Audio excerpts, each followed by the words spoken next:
Okay, we'll let the attendees all come into the room. Hello, everybody. Good morning, good afternoon, good evening, depending where you may be in the US or maybe overseas. Today is the USHST All Hands webinar, our quarterly cadence. We're a little bit behind from last month, but we're here today with you, and we've got a great agenda coming up. We're looking forward to all of our presenters. Just a reminder for everybody that's joining us, the vision of the USHST. Clearly, we want to have zero fatal accidents in our industry. It's a challenge. It's been, as Lee Roscop will show us, it's been a challenge this year for sure. And we just hope that everyone's participation and engagement in these kind of webinars, as well as other engagement options and conferences, one-on-ones, the FAST team meetings and training and sessions that they offer, hopefully helps to build some endurance towards trying to manage all the risks that you all are exposed to in your daily operations. We're going to run through some introductions here shortly, and then you can see the agenda for our topics. We'll have the monthly accident briefing from Lee Roscop. We'll do helicopter safety enhancement update number 116, make and model transition training from Ian Matthews at Air Methods. We've kind of changed our format, if you will, to these webinars, and now we have a seasonal topic and a ad hoc topic for each one. This time our seasonal topic relates to changing temperatures that can result in inversions or ground fog, and Dr. Scott Dinstadt will be providing that. And then our last topic was about bird strike mitigation and migratory patterns, because we know this time of year we start to see that. And so Dr. Richard Zolbier will be helping us. So why don't we go start off with some introductions from Nick Mayhew and Karen Gaddis. Why don't you guys go ahead, and then James, you can jump in. Right. Good morning, good afternoon to you, Nick Mayhew, industry co-chair. Just to say welcome to everybody on the webinar. Thank you for joining us. Some good topics that I hope will help with keeping you safe out there. We are going through, we had a good meeting, the US Helicopter Safety Team Steering Committee in August, and we were looking at our helicopter safety enhancements. Looks like we're going to be able to close out a number of those by the end of the year. And breaking news is that we will be adding some more helicopter safety enhancements, probably in the new year. Probably 4 or 5 of them, to which we will bring up from underneath of our Mendoza line. And if so, keep your eyes peeled and your eyes open for those, and we will brief you as we decide which ones they're going to be. They're based still on the topics and the accident reviews that we've been doing, so it's all still data driven. There will be some updates coming up on at the VAST Safety Conference, which is the 4th to the 6th of October, which is here in Hurst, Texas. And I will be, a number of us actually will be speaking at that, so you'll hear some more there. And also the following week at the CHC Safety Summit in Dallas, 11th to the 13th, I'm actually speaking and giving some updates on the 11th. So if you've got a chance to go to those or virtually attend them, please do so. Otherwise, I'll hand back to you guys. And again, Chris and your team, thanks for a great for pulling this together. And I'll let you take it from here. Thanks. Okay, Karen, did you have any opening remarks? Hi there. Just briefly, good morning, good afternoon. Thank you, Chris, and for those attending. It's been a very busy summer for everyone, very active as far as accidents and other things go as well. So as we get back into our agenda here this fall, please encourage friends, colleagues, folks in your industry to join us for this meeting. A lot of good work going on behind the scenes to present this, and so we want to try to keep encouraged participation. Thanks, Chris. All right, thanks everyone. This is James Sutherland. I'm an engineer with the Aircraft Certification Service, the FAA, and the government kind of co-chair with Chris Young here for the All Hands. Just a quick reminder, we are recording this webinar. It will be available on our USHST YouTube channel. Handouts will be made available later. During the presentations, if you have any questions, please feel free to type them in the chat and we'll address them accordingly. With that, Chris, you want to start with our first polling question and we'll work into our first topic. Yeah, definitely. And just a reminder, everybody, for the wings credit, it's a 1.5 credits for wings and then 1 hour for AMT, but you have to stay on till the end in order to receive that credit and then get updated on the website. So anyways, our first question relating to our monthly accident briefing. During the 10 full calendar years from 2012 to 2021, what month of the year has had 0 fatal accidents more than any other? I'll let those questions come in. And while the questions come in, I'd like to introduce Lee Roskop.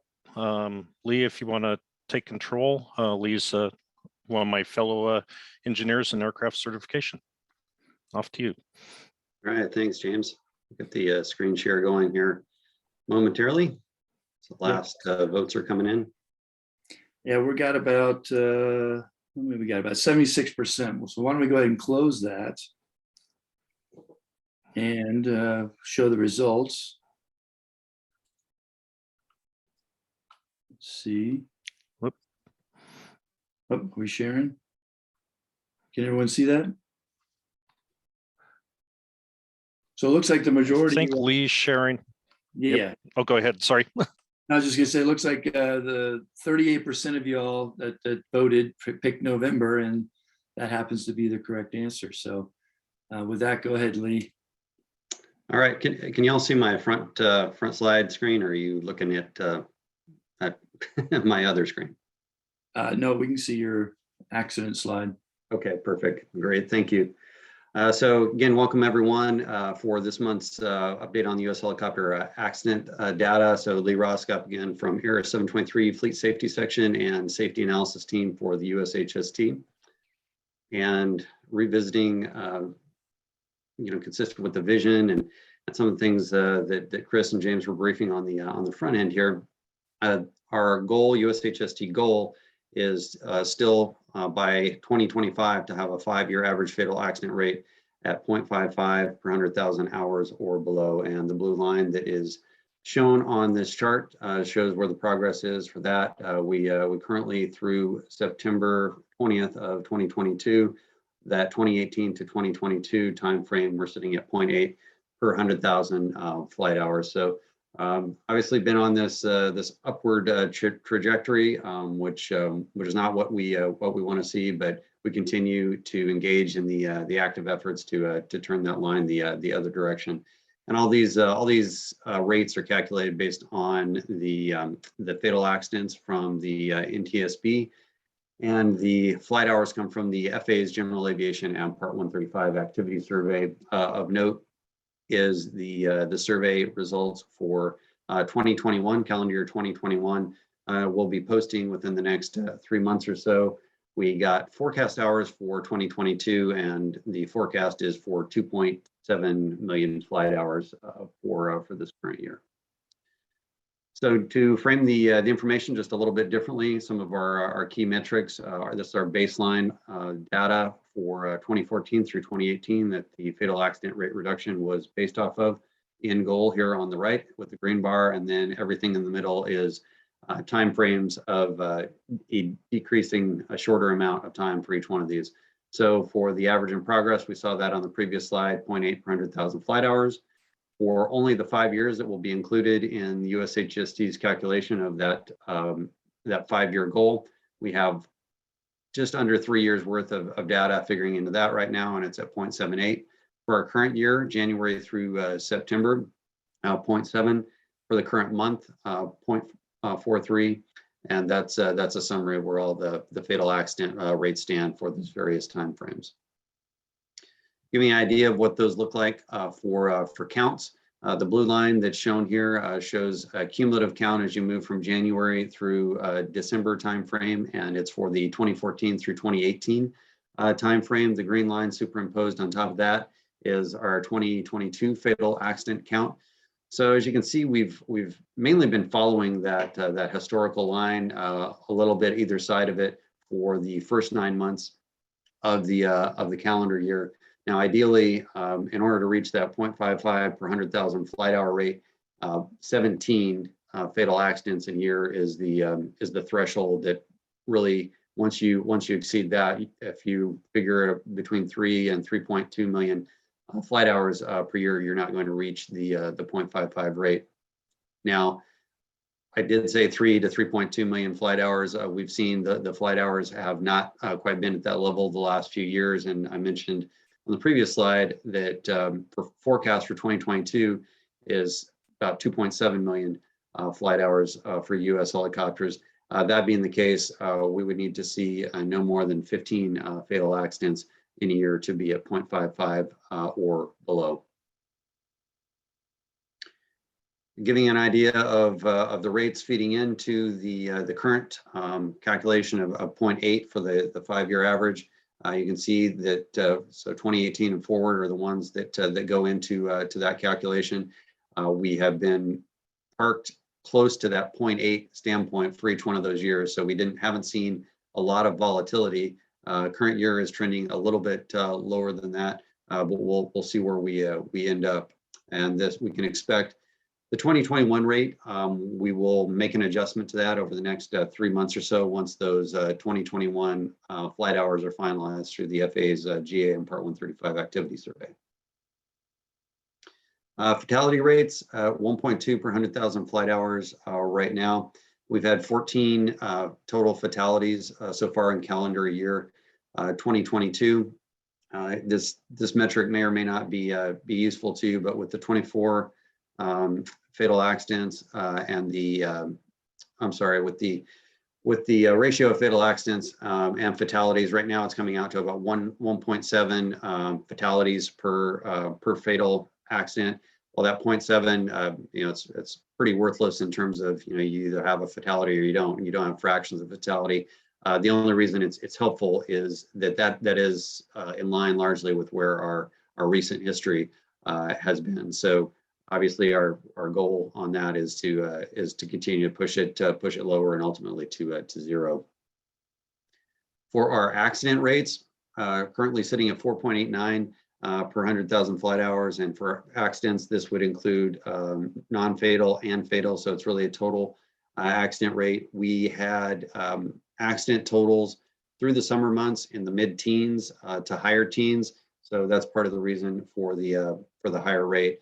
A lot of times we may see a spike in July, but either June or August will be slightly lower. This year they were all close to each other in that 15 to 19 total accidents per month during the summer months, which leaves us where we're at right now.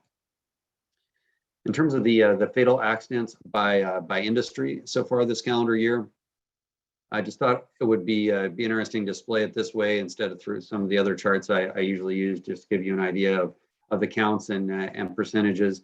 I also included these industries here at 0, and this isn't an exhaustive list of every single industry, but these were industry sectors that in calendar year 2021 had fatal accidents, and thus far in 2022 have not had fatal accidents. So sometimes I almost feel like these presentations on the rates and the metrics can have maybe an overly negative tone to it. So I think we do need to look for areas where positive things are happening, and certainly areas where there's no fatal accidents in an industry sector is one of those.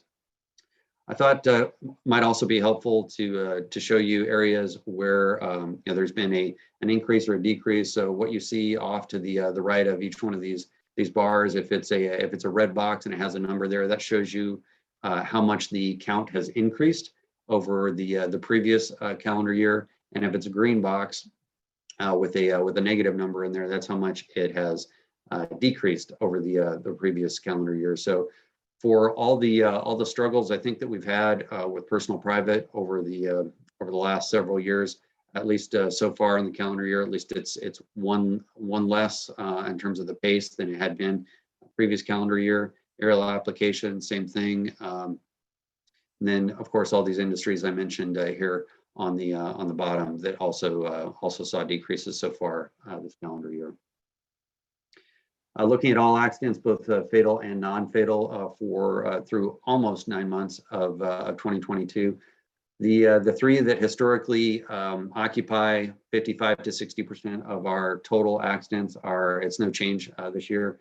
Aerial application, personal private, and instructional training. Again, soaking up 60% of the pie chart there. Helicopter air ambulance is next, and then it's a pretty good drop off percentage wise for the other industry sectors that are on the chart. Of course, since these are just counts and percentages, they don't take into account rates. And I mentioned that because helicopter air ambulance flies the second most hours of any industry sector that's out there, with roughly 17 to 18% of our flight hours in a given year.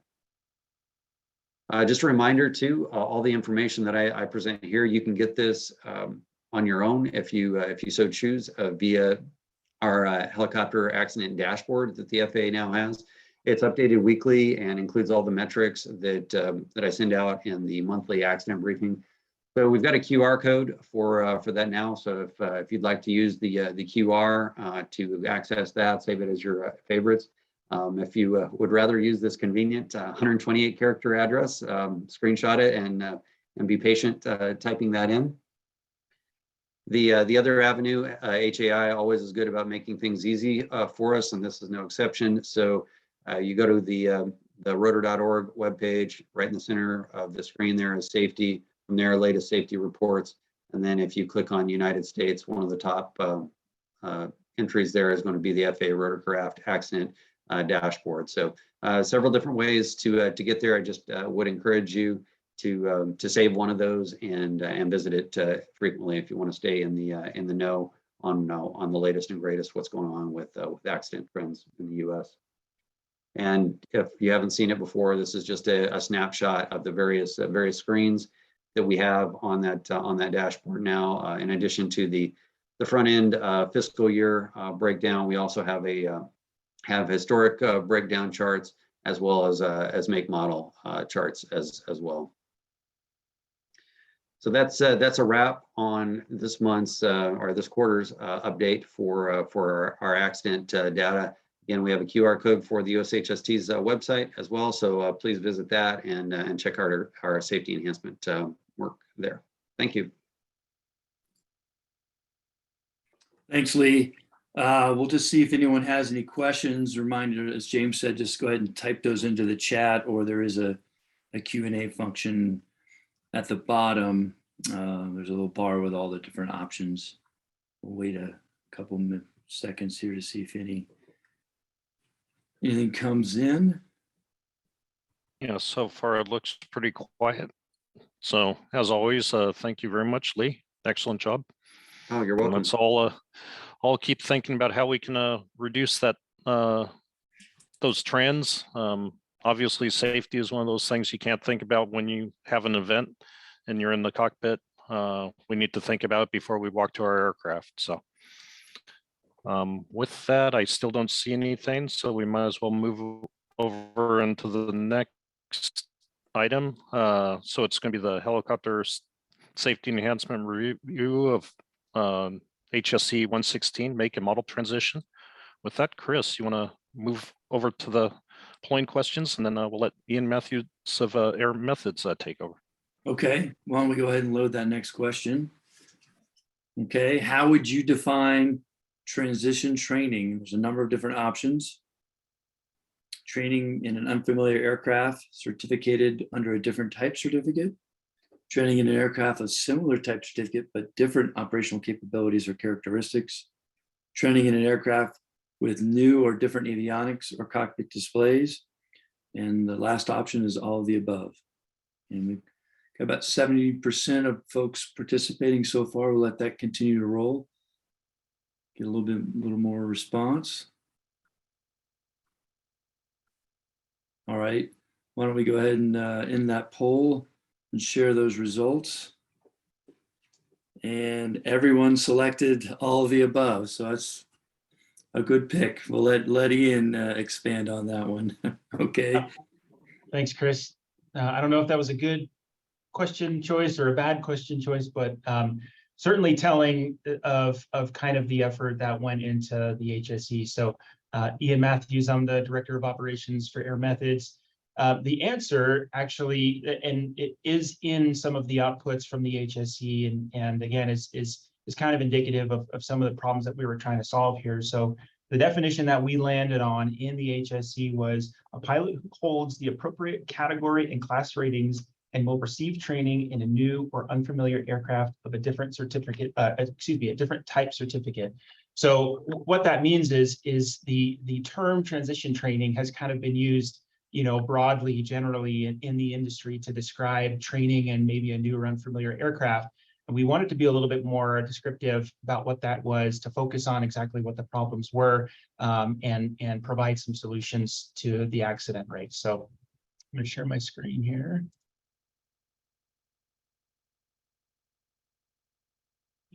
Hopefully that was successful. Everybody see that, Chris? Yeah. Okay. Great. So again, I'm Ian Matthews. I'm the Director of Operations for Air Methods. I'm also focal for HSE 116. I'm going to talk a little bit, kind of refreshing the group on what the HSE was looking at, the process that we went through, kind of the methodology that we use for developing our outputs, and then a quick overview of the products that came out of the HSE. So the top bullet here is an excerpt directly from the charter, and that's transition training in the helicopter community is not uniformly applied, leading to accidents resulting from unfamiliarity with airframe and or equipment. So kind of a general way of stating that pilots, and data to back this up, but pilots, regardless of total flight hours or operating experience, when they're new to a certain make or model, they're more likely to have an accident, and the training is either not uniformly applied, not uniformly accepted, or there's just a general lack of knowledge or awareness that training should be conducted for new make or model aircraft. The two accidents here that were cited in the charter, both of the accident pilots were very experienced pilots, but were lacking time in that make or model, and that lack of familiarity, or that lack of maybe initial training in an unfamiliar aircraft type, could have contributed to the fatal accidents. So the ask of the HSE, kind of the direction of the HSE, was to create some recommendations and a toolkit for industry to use, in the application of the transition training. So the work group that we put together, this is our group of heroes that helped us get this across the finish line. Manny Figlia from Grandview was our champion. Jess Myris, both of these individuals gave up countless hours in their personal lives to help us, draft this HSE and really get into it. The challenge that we had, the time frame was a little bit accelerated. So the HSE had a number of kind of false starts, and some owners kind of changing hands here. And so the ask from Chris and team was to really buckle down, to put the time and energy and effort into the HSE. Our kind of personal challenge here was not to sacrifice quality or the product just because we had kind of an accelerated time frame. So we had about 12 months. I set out a pretty aggressive, cadence of meetings and report outs and things like that. And the team rose to the challenge, and we're proud of that. We did have to think about scope when we were trying to kind of eat the elephant here. So, and I've touched on it kind of a few times already, but the two main areas that we're really trying to focus on was raising awareness actually to the need for training in new or unfamiliar aircraft, and then putting some products out there for industry to use as a guideline to conduct that training, to get through that training. Who our target audience was going to be was also a big topic of conversation. Both of these accidents in the HSE in general are focused on loss of control in flight and low altitude operations. If you're working for a commercial operator, or even attending or working for a reputable even Part 161 flight school, or maybe going to a factory course or something like that, there is quality training out there in new or unfamiliar aircraft types. So we kind of know how to do this. The industry knows how to do this. So who are we looking at? Who are we trying to target? And I think Lee's previous slides kind of speak to this, but it's really in that personal private sector where we're seeing these accidents occur. And maybe that's where the lack of resources are as well. So that was kind of the focus there. But we took some of the best practices and some of the existing efforts from those other industries and brought them into the kind of the personal private realm. Methodology for us here, the investigation piece, that was really what resources are currently available to helicopters industry, but then also, what have other sectors of the industry used, our fixed wing counterparts and the commercial operators, things like that. What data do we have to back up the claims that we're making and really making sure that we're pointing our efforts in the right direction? Understanding, we needed to get a good idea of where pilots were actually struggling. Why would we presume to know what the issues are or where the challenges are? So we actually sought out to ask and get some data and some feedback from pilots that had just recently completed some training and get their feedback on some areas that they maybe would have benefited from seeing some extra focus. And then structure, kind of the name of the game here. The underlying theme is structure to all of this. Again, talking about awareness, identifying the need for transition training, and then putting together a product based on existing industry best practices. So I didn't want to be shown up by Lee here, so I do have some graphs. They're not as colorful as Lee's, but I'll do my best with what we've got.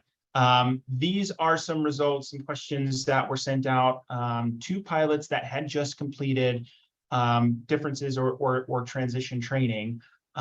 These were pilots that had completed training at a Part 61 school, or maybe personal private, or even the larger Part 135 operators, and trying to get a sense of areas again that they were struggling, so that we could direct and kind of guide our HSE and our outputs in the right direction. Make sure we were really speaking the language the pilots wanted to hear and addressing the problems that they helped us identify. So kind of an even split here. I don't have access labels, but I wanted to more show the distribution of the responses here. Kind of an even split between the actual flight portion and the ground portion. Some of these, to be honest, some of these results were revelations for us in the work group. They were kind of counter to what we were expecting to see. So I thought that was interesting.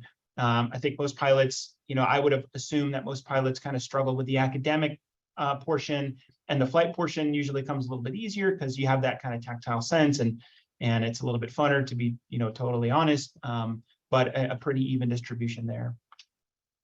Aircraft systems. So from kind of the ground portion, what systems were the most challenging to learn? And here, kind of head and shoulders above the rest, avionics and navigation systems, as we're seeing more complex cockpits and aircraft management systems and flight directors and things like that. Maybe not a surprise that that aspect is the most challenging system to learn. And then flight maneuvers. What were the most challenging flight maneuvers to learn? And a dead tie between systems malfunctions or failures, so emergency procedures, and recovery from double IMC or UIMC.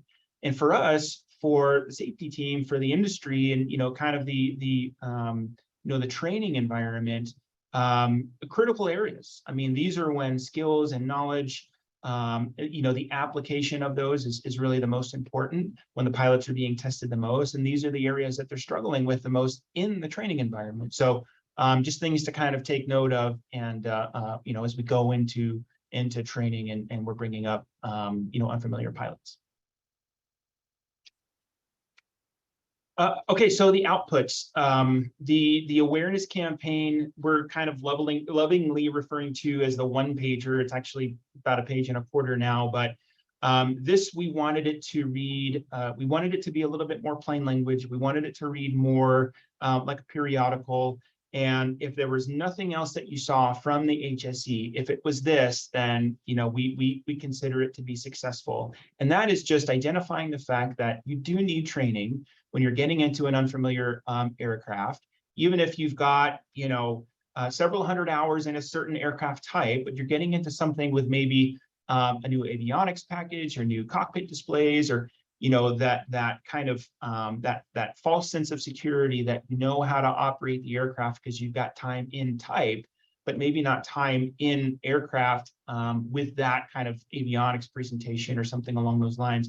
Kind of calling those out explicitly and saying, hey, we do need to get some training. It does need to be formalized. Here's some recommendations. Here's some best practices. Seek out a qualified instructor, get some help, ask for help, and before you consider yourself qualified to operate an aircraft. And then the training product itself. We didn't reinvent the wheel. This is nothing revelatory for us. We put together a syllabus that would go hand in hand with kind of those data points and say, number one, pointing out some differences. So we saw it in the poll, but identifying the difference between a transition training and differences training. What does a qualified instructor look like, and who should you seek out for help in these kinds of things? I think any pilot that has experience in an aircraft model can provide instruction, but not every pilot is an instructor. So just calling those things out and making sure that we're getting the right people and the right help.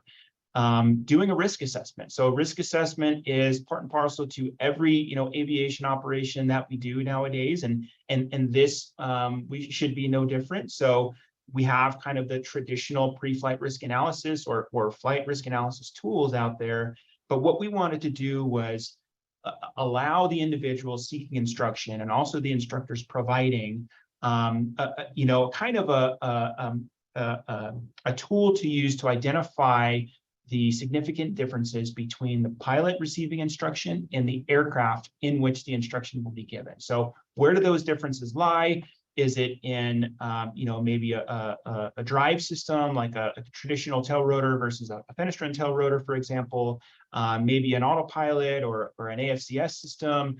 If a pilot has certain experience in a certain make or model, but he's lacking kind of that operational experience with more complex avionics, we've got kind of an objective tool to call those things out and bring awareness to them so that the instructor and the student pilot, as we're calling them in this case, can come up with some appropriate mitigations and put those in place. Something additional to call out here is, we think about transition or differences training always in the sense of increasing complexity. So I'm going from a less complex or maybe a smaller aircraft into something more complex or more capable. And risk exists in both directions. If all you've flown is multi-engine, high performance, fully automated aircraft, and now you're getting into a single piston-driven aircraft per se, the risk exists both ways, and the tool allows for the identification of those issues, and so we can move forward, intelligently about how that training environment should look.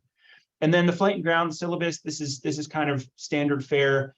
Ground training syllabus requested or recommended areas of instruction, and then flight training syllabus, kind of using the standard industry terminology, and then a completion standard to help the instructor feel comfortable about, allowing or recommending the individual, continue with solo operations in a new maker model.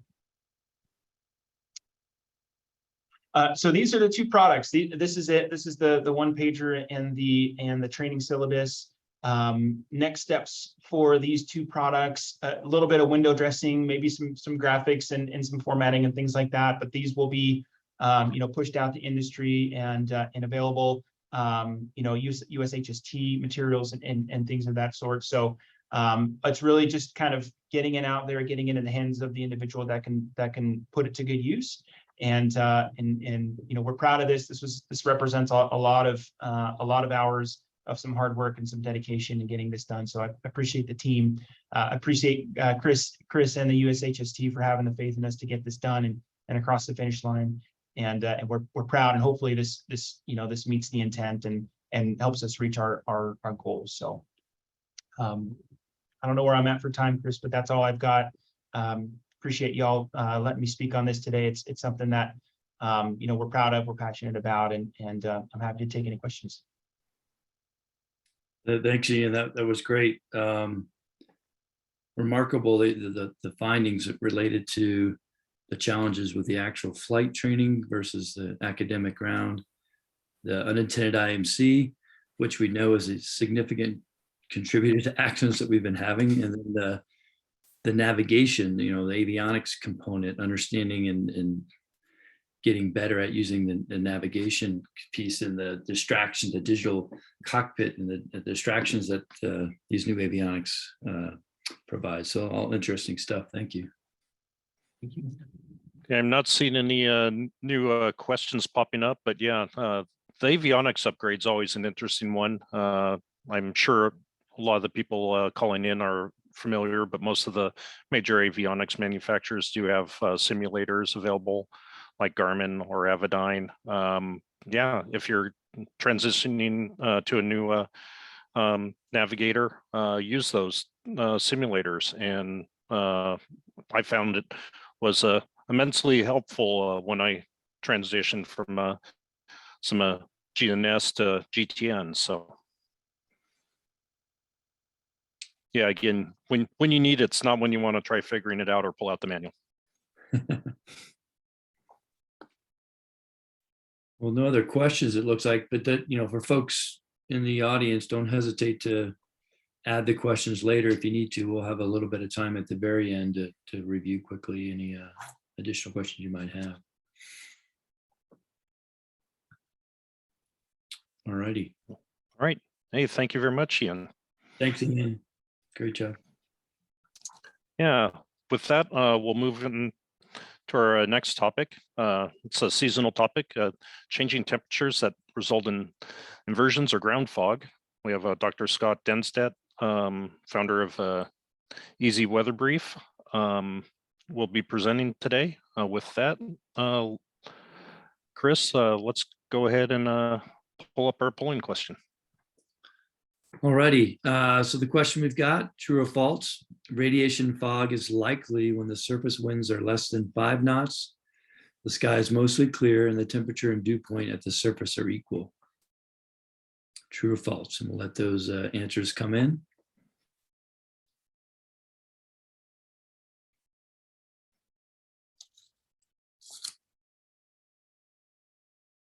Well, I think we've got the vast majority of deciding. If we go ahead and end the poll and share that.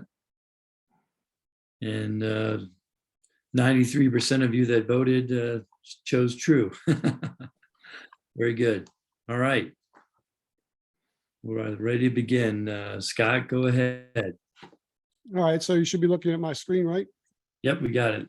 Got it. Excellent, thanks. Well, my question wasn't as easy as Ian's question. Mine's a little bit more difficult, little trick question there, but and you probably will be hearing the name Ian a little bit more over the next, say week or so, with hurricane coming up the coast into the Gulf of Mexico area. But I want to follow on a little bit also what Lee had talked about as well, and get into this topic of inversions and ground fog. We know that for the most part, weather will limit our flying activity more than any other physical factor. So it's real important for us to understand some of the details. Now, this particular topic I could probably talk about for the better part of a day. So I have to really focus on just kind of hitting the salient points for the 20 minutes I have here. So let's go ahead and get started. So again, a little bit of brief introduction to those who do not know me. I'm a CFI and former National Weather Service meteorologist. I'm also now a contributing editor for Fly Magazine. So if you are not a Fly Magazine subscriber, you'll see some of my name in that magazine coming up next year. I'm also the founder, as was mentioned, Easy Weather Brief, a progressive web app, easywxbrief.com. And now I have a book available for those that really want to get into the weather details of all this stuff we talk about today, the SKU T-Log at PME, a primer for pilots. All right, so let's first of all go and look at the overall issues that we have. And I did my PhD dissertation specifically on VFR and IMC accidents. So I spent 3.5 years studying this. And obviously one of the things that popped up early 2020, January 2020, we knew it was going to be a really bad year given this horrible accident, but we know that this was a case where a pilot became spatially disoriented and eventually impacted terrain. We want to try to avoid this if possible. And one of the ways is to better understand what's happening, especially really close to the surface. And so what is VFR and IMC? Most of us have a pretty good understanding, obviously visual flight rules, flying into instrument meteorological conditions, but that last bullet point there is something I don't think a lot of people really appreciate and understand. So if you look at the definition, what that is, I found one that I thought was the best kind of overall depiction of this, and it defines a flight environment whereby operating an aircraft solely by visual references located outside the cockpit are highly restricted or no longer available. Notice it doesn't say anything about clouds, precipitation, visible moisture, lower visibility, nothing like that. So it can happen in a variety of different circumstances, and that really is what makes VFR and IMC very much something that should be on the top of our list to kind of spend a lot of time understanding. And I certainly did that fairly recently. So what are the factors? Well, you basically fly in VFR, visual flight rules, and you enter into conditions where typically visibility deteriorates. You become task saturated, you get into that tunnel vision, potentially become spatially disoriented, or you lose situational awareness of where the terrain is located. Typically, you lose control of the airplane and impact terrain.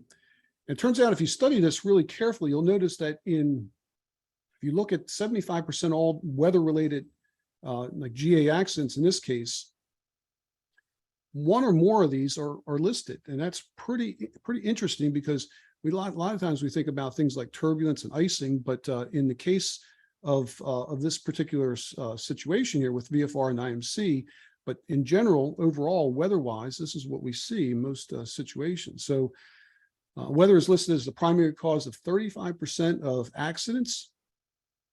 And if you look at it, 6% of VFR and IMC, and you think, well, that's a really small number, Scott. Well, why do we care about that really small number? Well, it turns out that 6% are responsible for 1/4 of all fatal accidents, and it includes all aircraft types.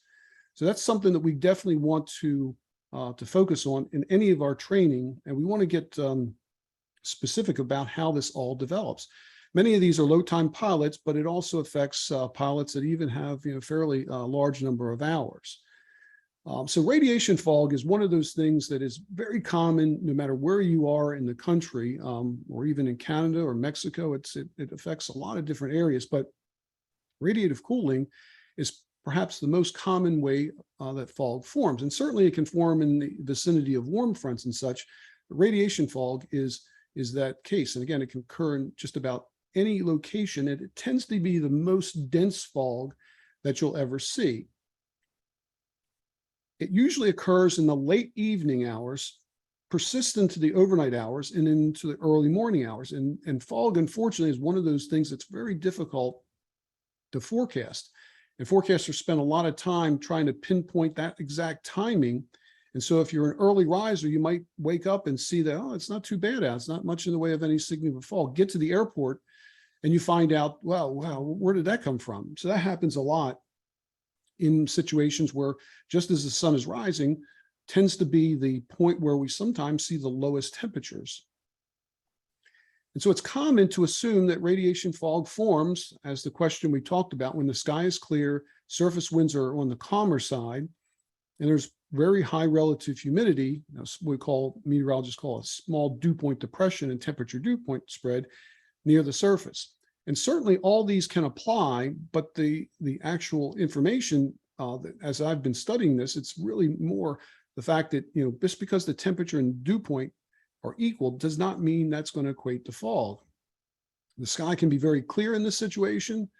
You may have some reduced visibility. A lot of times you can see that, 93 million mile situation where you can see that big ball, orange ball in the sky, low in the horizon. But it usually will have reduced visibility in these cases, but you need to have sufficient moisture in that potential fog layer. And that's really sometimes what's missing in many cases. And I've driven out in some cases to the airport and hear that the temperature and dew point are equal, but in reality, I don't have any fog that's forming in that case. So certainly clear skies promote that radiative cooling. You basically get that, as the heating of the day kicks in, and at nighttime, you get good radiational cooling, radiates the heat back to the atmosphere, and it cools at the surface, and you get this surface-based temperature inversion where actually it increases instead of decreasing, the temperature decreasing with height, it actually increases with height. So it's not really the light winds that's really the key here. You can have actually some, let's say reasonably strong winds and still get the potential for fog. It's really what's called turbulent mixing in the potential fog layer. That's the problem. And again, I could probably spend an entire day talking about this very thing, but UPS Airlines spent a lot of time, for obvious reasons, looking into this, and they found that it's the turbulent mixing, how much mixing is occurring in that potential fog layer that's going to dictate it. And also having a favorable, what's called hydrolapse, and that's how the dew point changes with increasing altitude. So if you are a SCUT newbie that you have never seen this is probably one of those things that I would spend a fair amount of time trying to research into, and that is understanding the SCUT diagram really helps out a lot.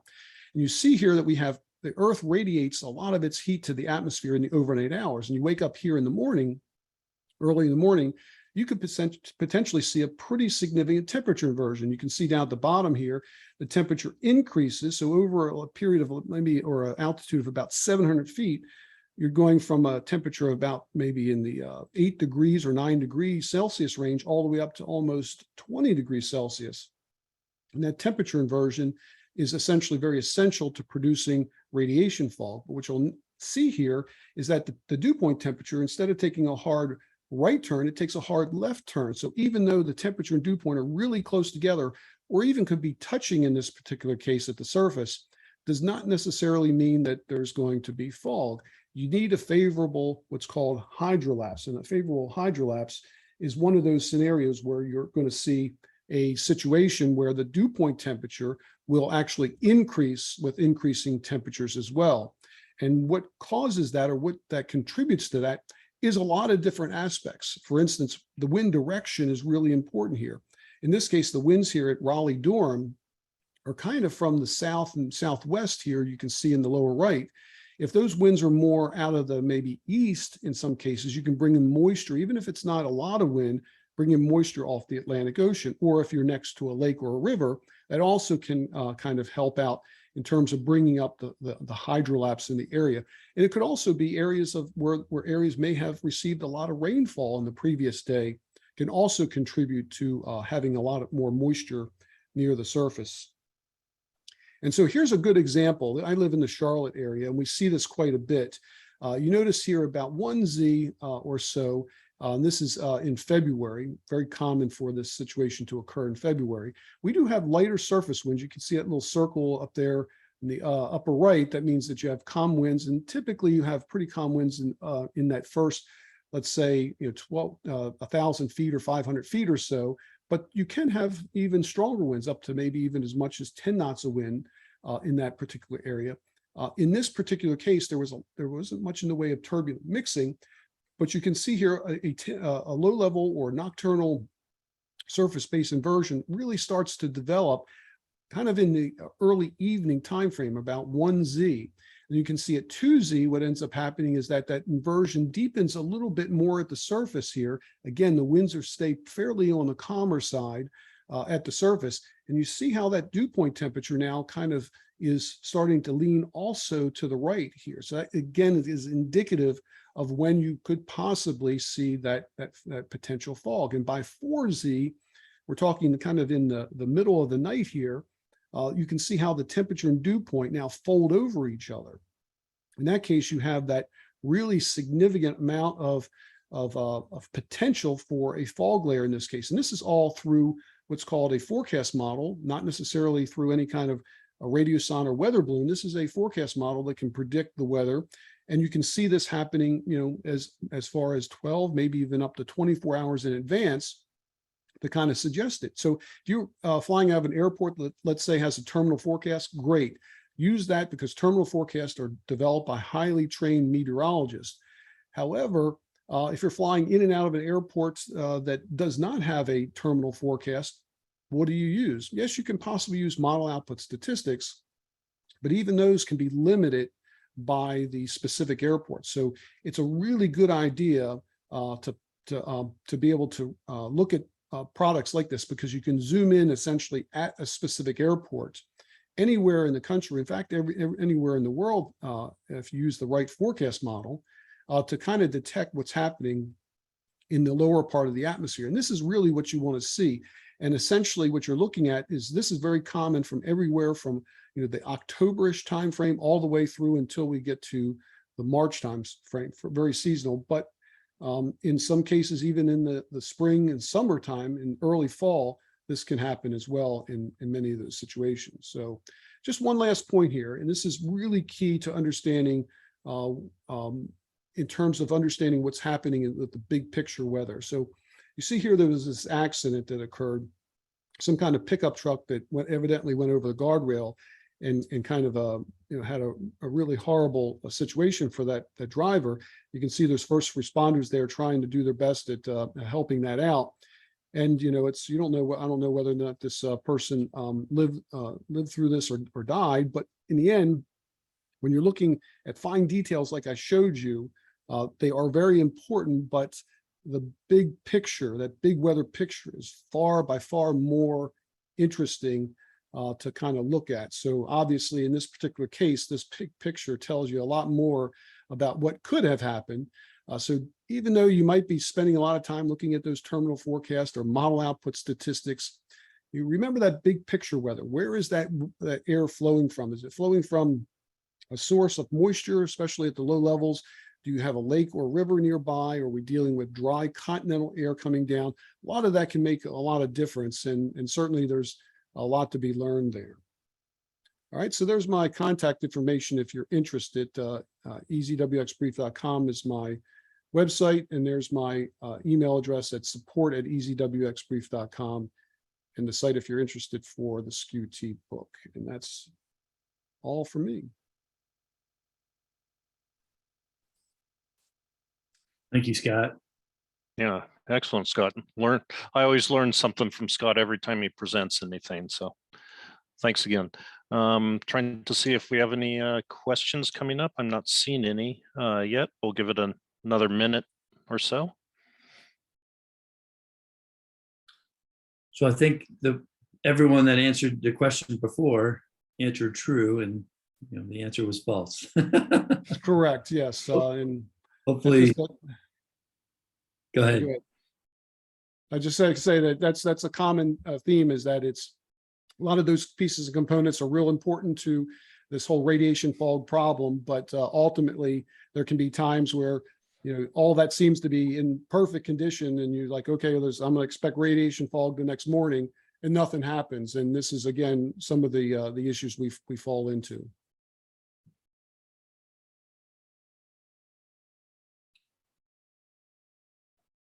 All right, still not seeing anything. So I guess thanks again. Quiet today. Yep, quiet group today. Yeah, thanks again, Scott.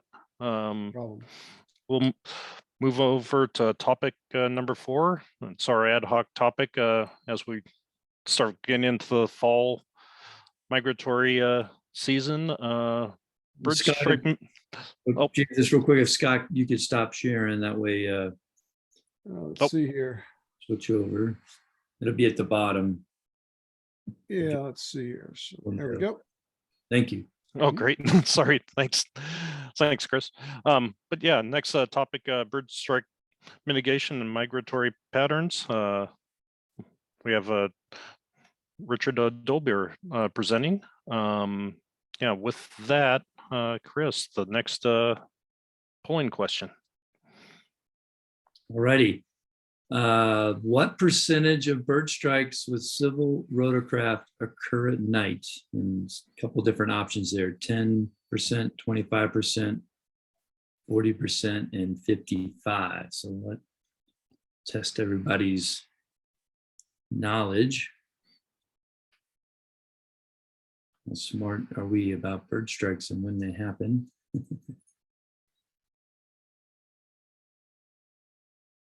Numbers keep coming in.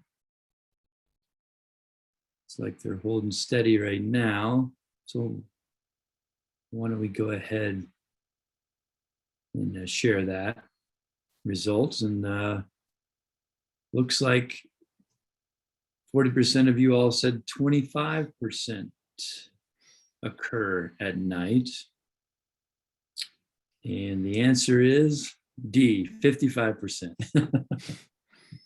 So we'll let Richard better explain and talk about what we're seeing out there right now for migration. Richard, go ahead. Okay, thank you. Can everyone see my screen Yes. here and all? Okay, and let me make sure I've got everything right here. Anyway, I'm very excited about giving this presentation today. Bird strikes are a very complicated issue because we're dealing with over 600 species of birds, all with somewhat different behaviors and migratory patterns. And so they're very difficult to control and manage, but there are things we can do. And I hope I can show some of these. And I'd like to start off just by, I work for the U.S. Department of Agriculture, but through an interagency agreement with the FAA, I have funding to do various research projects. And certainly my recommendations today are not necessarily those of the FAA. But I'd like to, the outline of my talk is, I want to first go over the population status of large bird species, so everyone's aware of that. And then just a brief overview of helicopter strikes that are in the National Wildlife Strike Database in terms of the time of day and time of year. And then the core of my presentation is what can we do about bird strikes? And I'm going to present 4 areas where I think things can be done that will help to mitigate the risk of especially significant bird strikes. And so I'd like to start off with looking at populations of birds in North America. A really interesting thing has occurred over the past 30 to 40 years in that because of environmental programs like the banning of DDT and increase in wildlife refuge acreage and environmental ethics of people. And we've had a real success story in restoring populations of many bird species. Numbers were quite low back in the 30 to 40 years ago. And I did a study which I published in 2020, looking at all of the large bird species in North America, those that weigh 2.5 pounds or more, birds that can go through a windshield of a helicopter and cause significant damage in other ways, or engines of turbofan aircraft. And virtually every one of those species has shown population increases. Many of them dramatic, 4 to 5-fold increases or more. And these are just 3 species I've thrown up, which can all certainly interact with helicopters because they tend to soar and can certainly reach elevations of 500 to 1,000 feet very commonly or greater. But there are many more species like double-crested cormorants, great blue herons, sandhill cranes, ospreys, red-tailed hawks. I could go on and on that have all shown population increases. So that's just something to be aware of. You're interacting with a lot more large birds today than you were in past years. Now, getting into some basic helicopter statistics, for bird strikes that are in our National Wildlife Strike Database. In the National Wildlife Strike Database, we have about 260,000 bird strikes with aircraft since 1990. That's when the database begins. And of those, a little over 4,000 are helicopters. And these are just the models of helicopters that have the most strikes reported. And for helicopters, we have records of 8 destroyed because of bird strikes, 269 with substantial damage, 102 injuries, and 13 fatalities that we know about.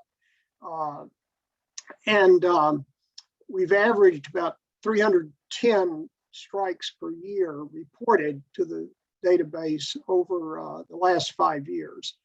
And I would just like to encourage, if any wildlife strike, bird strike with helicopters, if you can report that to the FAA wildlife strike database, which is easily found by, if you just Google FAA and wildlife, you'll come right to the database where you can report that strike event. And species identification is very important because we need to know what we're striking and the size of that bird and so on. And we have a relationship with the Smithsonian Feather Lab in Washington, D.C., where any bird strike residue can be sent to the Smithsonian, and it will be identified either through feather analysis or DNA analysis, and to get the exact species bird. This is very important to do, and that's all on the, that information is available through the bird strike website that the FAA has. Now, if we look at bird strikes to just with helicopters for the years 1990 through 2021, with about almost 4,000 strikes, you can see there is a peak in September and October, the largest numbers of strikes that occur. And this is because of migration, which I'll talk about in just a minute. And then if we look at as my question was, when do strikes occur in terms of time of day? And 55% occur at night. And if you include the dusk and dawn, about 60% are in low light conditions. And if you look at this graph here, you can see, if I'm just looking at bird strikes that have reported with helicopters at night, you can see those months of September and October are even higher in terms of the numbers of strikes. And I want to mention, just in this photograph, this red light that is on the helicopter right here. I'll talk about this in a minute, but just to highlight it, that birds do not see well in the red end of the spectrum. In fact, it confuses them. And this may be important. We'll talk about that in a minute. So, all right, having given this basic information, how can we mitigate the risk of bird strikes with helicopters? Now, I'm going to talk about 4 things. And one is the use of bird detecting radar as part of flight planning, especially in spring, autumn migration. And this ties in with the last presentation on weather conditions. Weather plays a key role in bird migration, because birds like to fly with a tailwind and to use less fuel, and they are very attuned also to photoperiod and when they're going to migrate. And this is something that is being developed right now, our bird migration forecast, to help in understanding, predicting when there's going to be a lot of birds in the air. And excuse me, advances are being made in dedicated radars for detecting drones and birds around airports in 3 dimension, height and location. And I think we're going to see in the next few years airports starting to implement bird detecting radar, bird and drone detecting radar, I might say, in somewhat the same way as wind shear detection by the Tidwar air radars.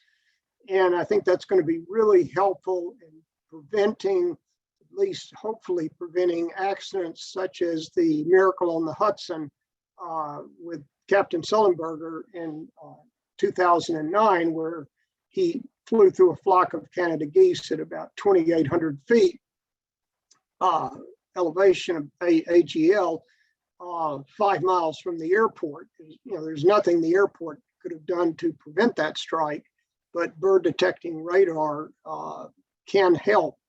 And then the other area is with NexRad weather radar, and this is already providing remarkable data on bird movements, especially during the migration period. And this is something I think the helicopter industry, if you're not aware of this already, it's something you should maybe have as on your cell phone app and or as a link on your cell phone or in your computer. And this is called Birdcast, and if you just Google Birdcast, you'll come right to this. But this is the predicted numbers of birds in the air last night, midnight last night,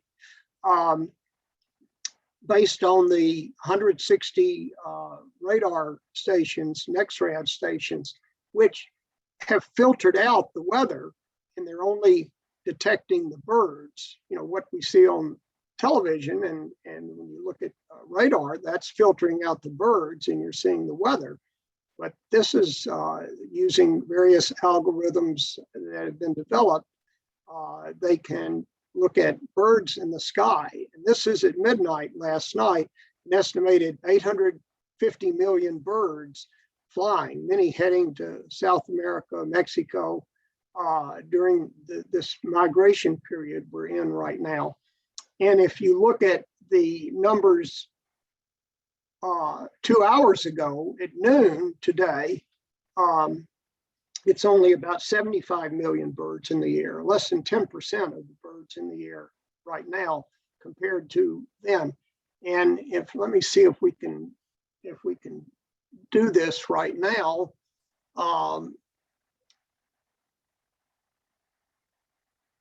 I'm just going to call up the live migration map. And if we look at, see if we can get it to run here. And this just shows what's happened over the last 24 hours. And that's going through last night at midnight. And as you can see, as the sun rises, as you'll see right here, it crosses, the sun is rising there, the numbers of birds decline, and it's real time up to 30 minutes. It updates it every 30 minutes. So you can get the bird movements in the sky, and this is, I think, particularly useful if you're flying at night, but you can get updated with a time lag of only 30 minutes. And maybe this will be helpful in terms of flight planning and so on in certain cases, particularly flying at night in periods of heavy migration. You know, there was a tragedy in Stuttgart, near Stuttgart, Arkansas, back in 2017 in November, where a medical helicopter was flying on a mission and flew at night and flew through a flock of migrating snow geese. And those populations have really increased, and all 3 people aboard were killed in that. And it was a night of north winds and heavy migration.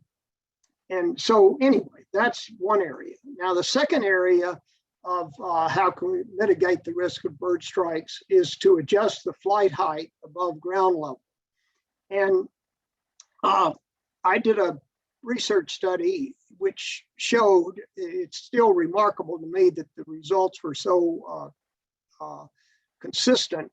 I looked at transport aircraft, and I had a sample size of 28,000 reported strikes by pilots, all independently reported, and they reported the height above ground level where the strike occurred. And I looked at the relationship. I put them into 1,000-foot intervals and starting at 500 feet. And what I found was with a correlation of 99% was that for every 1,000-foot gain in height above ground level, the probability of a bird strike declines by 34%. And you get that 34% by looking at this.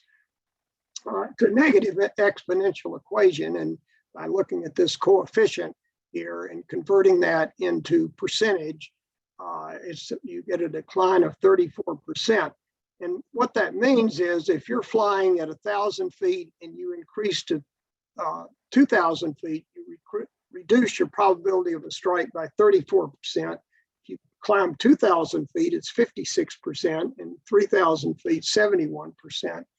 And it can be, you don't have, you can start at 2,000 feet, and if you increase to 4,000 feet, that would be a 56% reduction. So the Helicopter Association International took this research finding of mine and made a poster out of it for their organization. And they say in there 32%, but I've refined my estimate since I did that publication. It's actually about 34%. So fly higher to fly safer when practical. And so the third thing we can do with bird strikes is to adjust the speed of the aircraft. Birds are not suicidal. They want to avoid an aircraft. And I've spent a lot of time on airports observing birds do just that. Fly, like gulls or Canada geese flying across an airfield and getting out of the way of aircraft. Sometimes, not always, but they try to, they want to. And what I found, I don't want to go into the research, but just to summarize it here, and that basically birds do a pretty decent job of avoiding aircraft below 70 knots. And once you get above 70 knots, it doesn't appear that aircraft speed makes any difference, or it makes little difference. They just have a hard time avoiding any moving object that's above 70 knots. And this makes sense from an evolutionary point of view. Birds have never had to deal with anything, maybe occasional peregrine falcon, but other than that, in terms of avoiding objects moving that fast. So, when practical, helicopters should reduce speeds to 70 knots when radar indicates high bird densities in the air, if this is practical. And I've been doing some work with the delivery drone industry and also with the urban, electric urban air taxi initiative with regard to avoiding bird strikes. And this is practical for that as well. And then the final thing I want to talk about is lighting, aircraft lighting. And there's two components that may help. And it may help with regard to that 70 knot speed limit I talked about, is that if you can alert birds to a looming effect of an aircraft coming at them, they may be able to initiate avoidance at an earlier moment in time and actually avoid hitting the plane, even if it's, or aircraft, helicopter, even if it's going over 70 knots. So there's two areas, is wavelength and pulse rate. And let's talk about wavelength first. Most birds see in the ultraviolet end of the spectrum where humans do not see. And this is useful, and this starling is a great example. If you just look at a starling in normal situation, they look black. But if you get them in the right lighting, they're very iridescent. And this is true for many bird species. And they use this in sexual display to attract a mate. But they also use this ultraviolet vision for catching prey, like red-tailed hawk can detect urine trails in a field where mice have been. And for whatever reason, birds often, many bird species can see in the UV. They don't see as well in the red end of the spectrum as humans do. And there have been several studies showing that red lights can actually be disorienting to birds. A study I did with a pilot, Joe Barnes, we looked at large amounts of data and showed that there was statistically more bird strikes on the left side of an aircraft than on the right side, where the navigation light, the red light is. And so I don't know, the practicality of using that for the in terms of reducing bird strikes, but I think the ultraviolet end of the spectrum can be very useful. And this was a study done, for example, in Nebraska about 3 years ago, where they had a big problem of sandhill cranes flying into power lines. And they illuminated the power lines along a section where Route Wildlife Refuge was with UV lighting, and reduced the number of collisions by 98%, which is pretty impressive with that. So I think an ultraviolet component to aircraft lighting could be helpful for birds. It's not, to my knowledge, being used right now, but I think it could. But here's something, the final point I want to make in my talk is pulsating lights. And various studies have suggested that pulsating lights reduce bird strikes because I think it provides the bird with a sort of a looming effect that, something they can detect that this thing is moving at them at a fast rate with the pulsating lights, much more so than with a steady light. And, I don't have any financial stake in any of the companies that produce aircraft lighting. I'm just presenting data here, but there have been, tantalizing results. One from Maverick Aviation, which does sightseeing trips mainly with helicopters, and they found they had 6 near fatal bird strikes for 142,000 flight hours. And after they put in pulse lighting, they had 0 with 284, twice the flight hours. And now maybe they were doing some other things as well, but this is what they published. And then a Metro Aviation medical service, they also felt they had a lower strike rate with pulsing lights than they did without them. So it was 3 times lower for the whole 2-year period, and it was 5 times lower during September, October, the peak migration months, as I talked about earlier.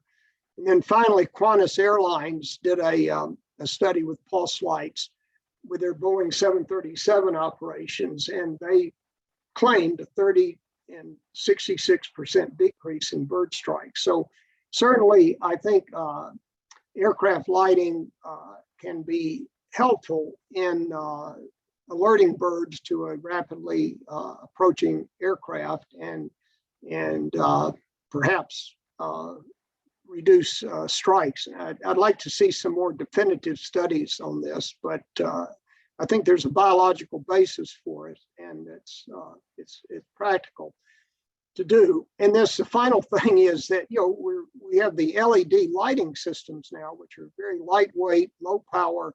We can do a lot of things with them, and this is just sort of a neat effort.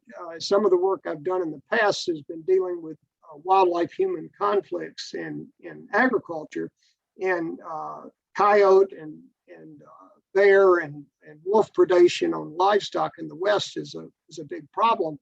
And some livestock raisers are actually adding LED lighting to their the calves out on the range. And let's see if we can get this. And this is helping to deter predation. It scares the predators away, and they're disoriented by that. So it's a possibility, you know, there of that. So anyway, getting back to the final thing, I'll just end my talk by saying, I think there are some things we can do to lessen the risk of bird strikes in the helicopter industry. And I hope this information I provided is useful, and be glad to answer any questions you have. Thank you. Thanks very much, Richard.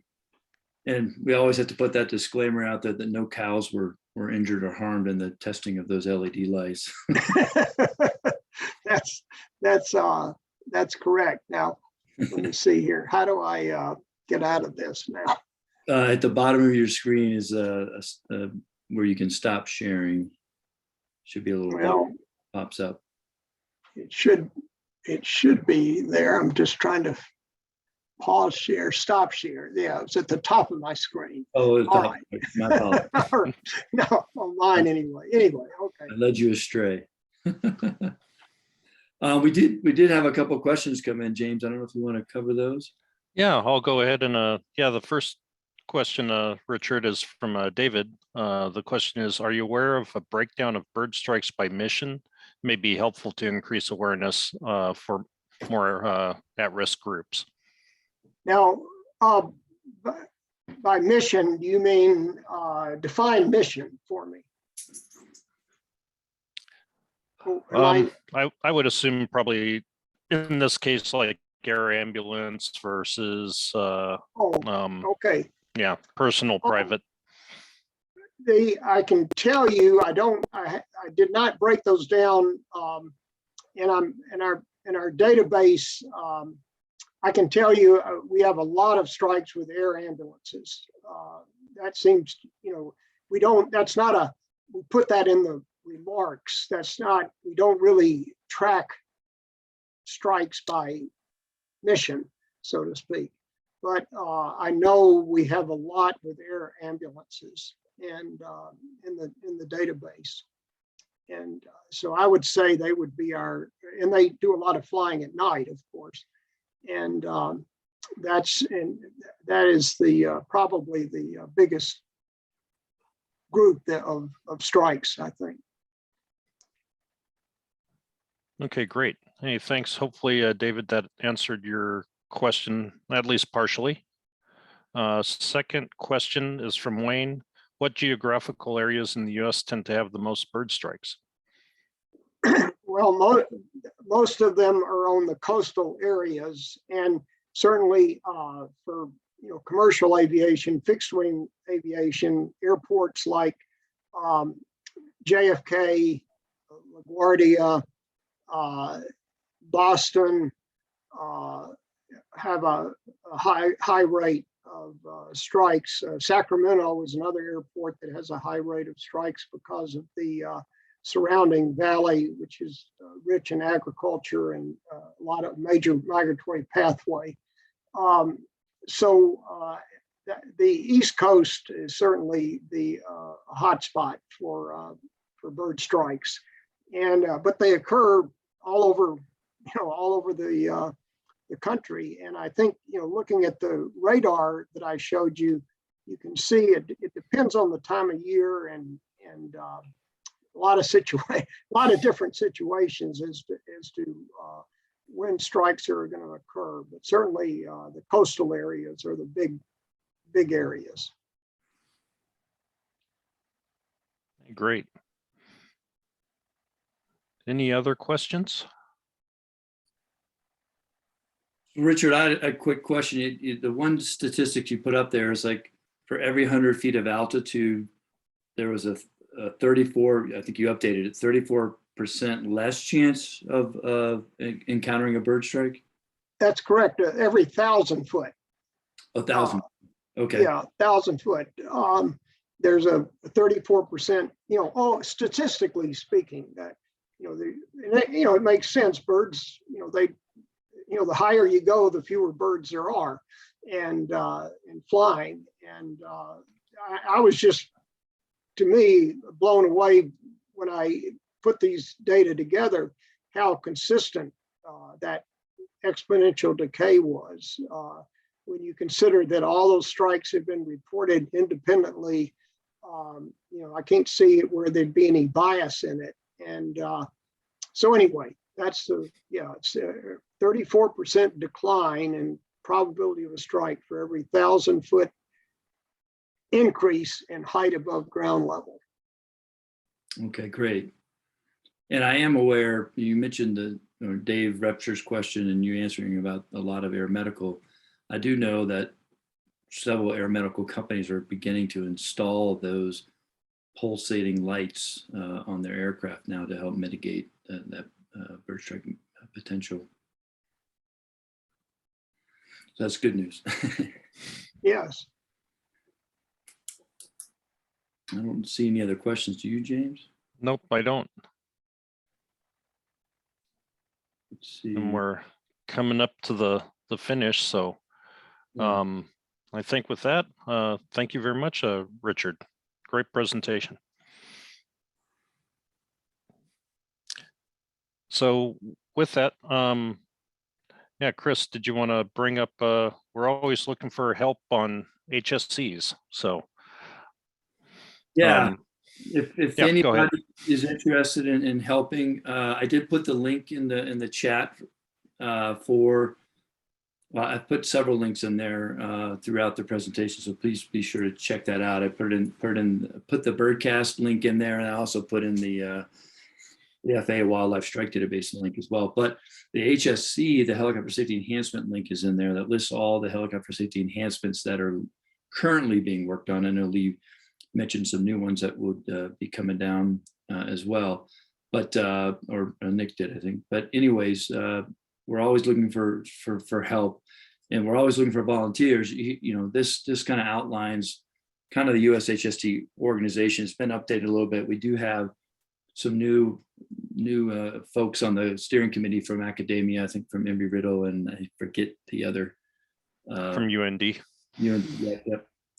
So that's exciting. But again, we're always seeking the folks out to help. It's easy to sign up and join the effort. It's on the USHST website. So really encourage you to jump on there and at least enter your information to follow us. And then from there, we can contact you and get a hold of you and maybe put you in an area that, again, that you're most interested in participating and helping. So, check out our website, check us out on the social media channels, Facebook, LinkedIn, Twitter. We always try to put out information on a weekly basis to help folks. And then, again, the vast global conference is coming up next week. Really encourage folks, if you can go and attend that. Will be really, really a nice venue, a nice conference with lots of different folks from around the world coming together to help out. And as Nick mentioned, that CHC Safety Conference coming up. And then there's always a lot of conferences out there that you can participate in. The FAST team does a great job with posting information as well. Our next All Hands webinar will be on November 14th. So look for more information related to that. We're hoping that we get some more participation at that event. And then we'll all be at Heli Expo and have a all hands meeting in person there. So maybe get a chance to see a lot of folks that are out there. There may have been another question that came in. Yeah, David had one more additional question. I assume it's probably around the bird strike. Richard, if you're still available, David, you can go ahead and type that in, and we'll try circling back maybe right after closing remarks, if that works out. Okay, I'm ready. Okay. While David's typing that next question in, if Nick or Karen had any closing remarks. I'll go Hey, first. this is Karen. Yeah, go ahead, Oh, Karen. go ahead, Nick. No, go. You go, Karen. All right. Just want to thank all the presenters and the folks that were on the call today. There's certainly no shortage of volunteer opportunities or an area to get engaged, pick something that has, personal interest to you. I certainly found the bird strike migratory patterns presentation very educational. I actually, that accident fatality was in my district there in Arkansas when that happened. So I'm very familiar with that, straight and level flight with a steady altitude. So fly higher at night if you can. That was a positioning flight, so we're going from point A to point B, no passengers. So just please get involved. And over to you, Nick. Yeah, just to echo what you've said, Karen, and thank you to all the presenters, to Richard and Scott and Ian, and of course Lee, who gave us the update at the beginning, and of course to James and Chris for putting this on again. It's never an easy task finding people to do this, and I thought the presenters today were outstanding. I've actually had a bird strike at about 1,000 feet. I hit a cormorant. It decided, I was probably doing about 90 knots, and it came in and it didn't actually come through the windscreen. I was in an S61, a Sea King, and it decided to roll off the top and just drop into my windscreen. It didn't break the windscreen, but it bounced off and hit the sponson on the starboard side, and it did crack the windscreen though. So it needs to, you need to take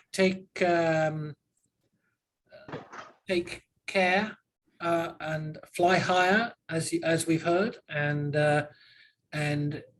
then you will succeed in keeping it in the green out there. That's all I have. Thanks. Nick, if I could say just one quick thing about cormorants as an example. In 1970, a survey was done on all 5 Great Lakes, and there were less than 100 nests of double-crested cormorants, 100 nests. And currently there's over 100,000 nests of double-crested cormorants on the Great Lakes. It's just one of those examples of a species that has recovered because of conservation efforts. Yeah, the one I hit was off the coast of Scotland, but it certainly got in my way and made me return to base pretty quick. Maybe Nick, you got in its way. All right. Hey, thanks, everyone. Yeah, with that, going back to David's question, is there a list of helicopters with bird strike resistant windshields similar to the FAA list of helicopters with crash resistant fuel systems? I do not, I don't know that an answer to that. I think you'd have to contact somebody within FAA that deals with that. I can say that the Wildlife Strike Database played a key role in the last 2 or 3 years with a review of certification standards for windscreens of helicopters and upgrading them because of the frequency with which windshields were being penetrated by birds. Oh, thanks, Richard. And with that question, I'll probably circle back with Lee Roscoff James, I was on the aircraft cert side. Oh, okay. Yeah, go ahead. Yeah, if I could just weigh on in that real quickly. There is an existing FAA SAIB out there that addresses that, and there's a link to the Part 29 rotorcraft that meet the bird strike protection requirements in 14 CFR 29-631.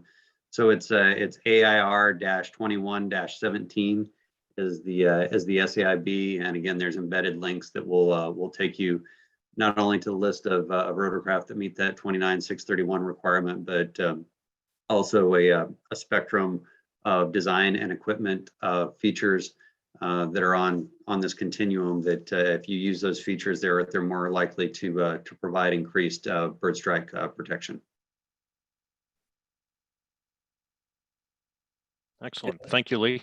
And Lee did post that in the chat for folks to access. So, you can check it out there. And Karen just posted another great reminder about helmets and visors. That's also a big help. And for David, thank you, David, for engaging and participating.